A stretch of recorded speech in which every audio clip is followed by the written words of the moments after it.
తిరగాలి. తర్వాత మెల్లగా నీళ్లలోకి వెళ్ళాలి. వెళ్ళక తప్పదు కదా.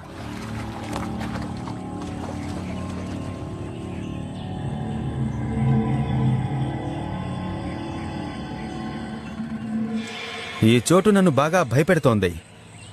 మొసళ్ళు ఎక్కడైనా ఉండొచ్చు. బాగా శబ్దాలు చేయాలి. చుట్టూ నీళ్లు చిమ్మాలి. మనం వస్తున్నామని వాటికి తెలిసేలా చేయాలి. వీలైనంత వరకు మనం వాటిని సర్ప్రైజ్ చేయకూడదు. ఎందుకంటే డిఫెన్స్ చేసుకోవాల్సిన స్థితి ఉందని వాటికి అనిపిస్తే అవి దాడి చేసే ప్రమాదం ఉంటుంది. ఈ ప్రదేశంలో వాటి దాడిని మనం తట్టుకోలేం.